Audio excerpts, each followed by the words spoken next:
충성! 전국에 있는 우리 경찰 수험생 여러분들 반갑습니다. 자, 이번 시간은 저번 시간 이어서 심화 스터디 문제 2회분 두 번째 시간 갖도록 하겠습니다. 7번부터 보도록 하겠습니다. 7번 한국의 경찰사에 대한 설명 중 적절하지 않는 것은 그랬어요. 상해 임시정부 시기 경무국을 설치하여 초대 경무국장 우리 김구 선생님이죠. 맞습니다. 간복 이후에 미 군정기에는 경찰검 칼이죠. 경찰봉으로 대체했고 45년도에 각종 치안 악법들이 폐지됩니다. 그리고 48년도에도 폐지돼요. 그런데 쭉 보니까는 보안법 나오죠. 자, 보안법은 48년도에 폐지됩니다. 왜 제일 늦게 폐지됐을까요? 이때 좌익사범들을 근거에 처벌해야 되죠. 그래서 보안법을 제일 나중에 48년도에 폐지하고요.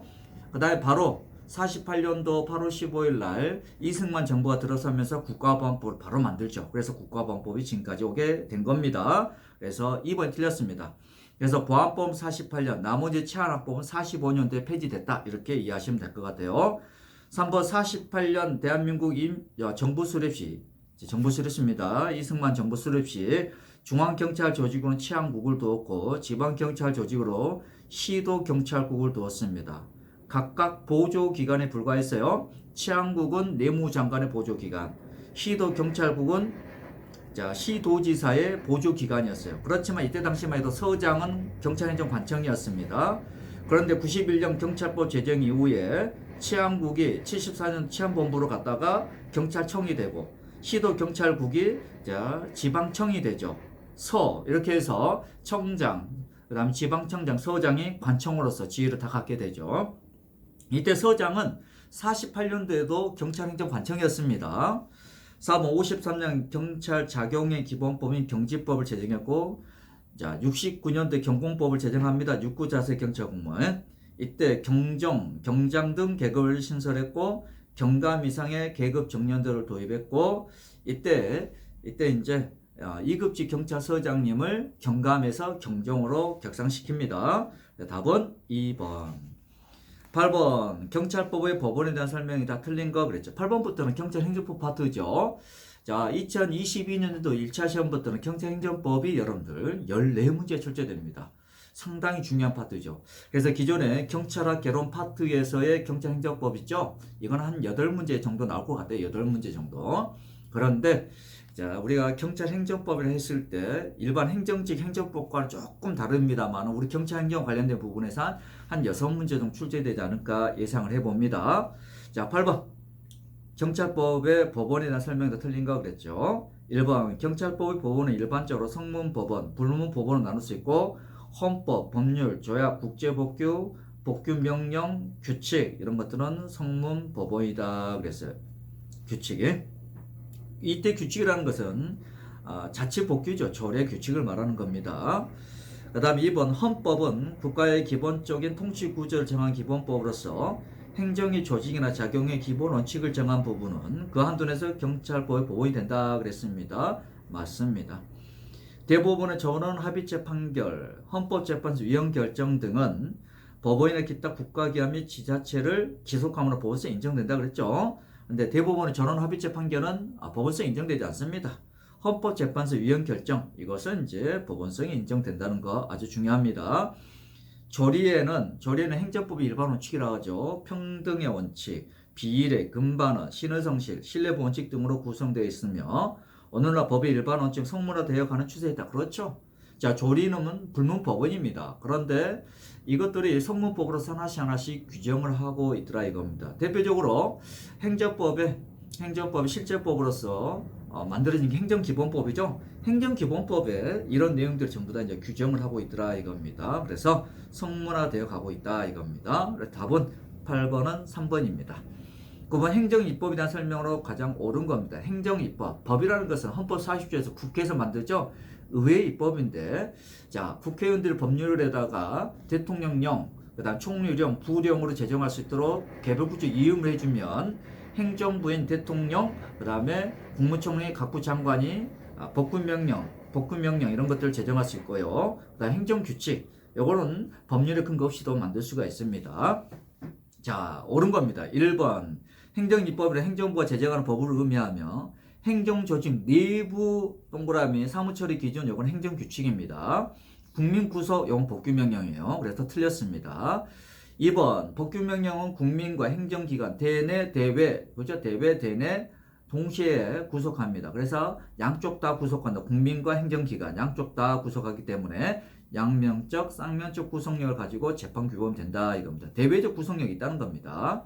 재판규범. 이때 대외라는 것은 행정부 밖을 말하죠. 행정부 밖에 누가 있을까요? 국민도 있고 사법부도 있죠. 사법부도 구속한다는 겁니다. 3번 행정규칙. 2번 맞아요. 행정규칙은 국민의 권리 의무 관계를 규율하는 대외적 구속력을 가지고 있다. 땡. 행정규칙은 조직 내부에 대해서만 효력이 있고요. 법규성이 인정되지 않습니다. 위반하더라도 적법하고 유효합니다.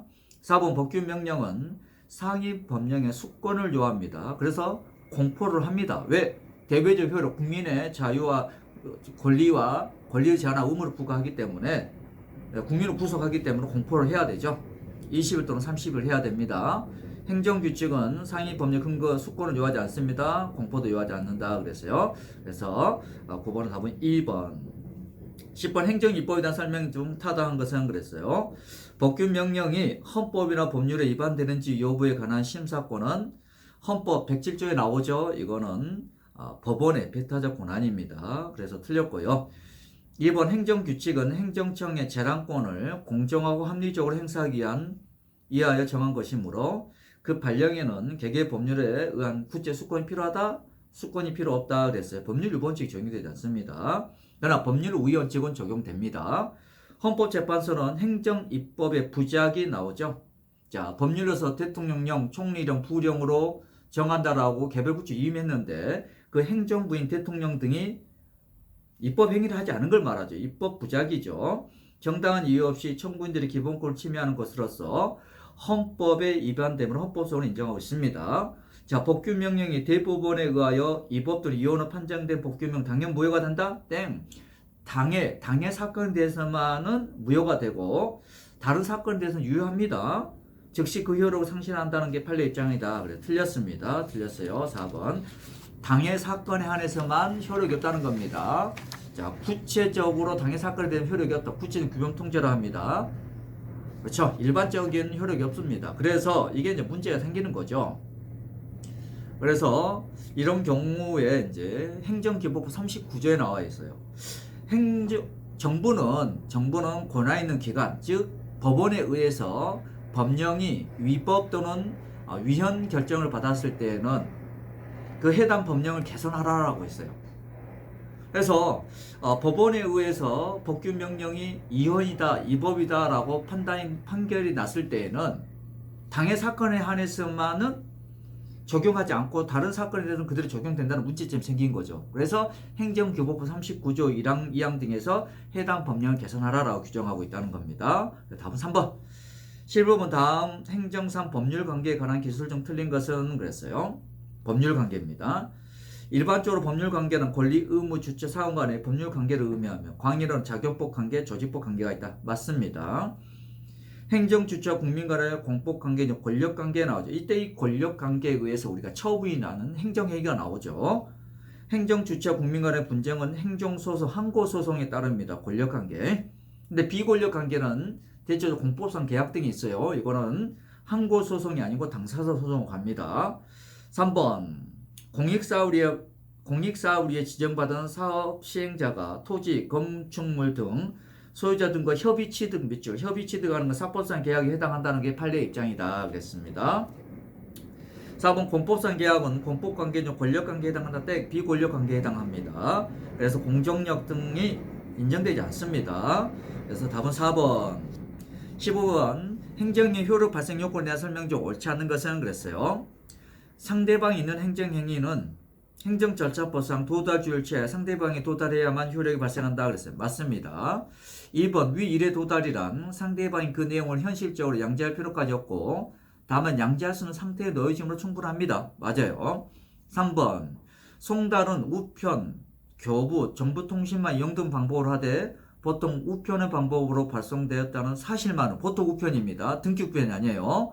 상당 기간 내에 도달하다 추정할 수 있다? 없다는 겁니다. 없다는 거예요. 등기 우편의 경우에는 상당 기간 내에 도달했다고 추정할 수 있어요. 부분에서 알아둡니다. 보통 우편이냐 등기 우편이냐 달라요.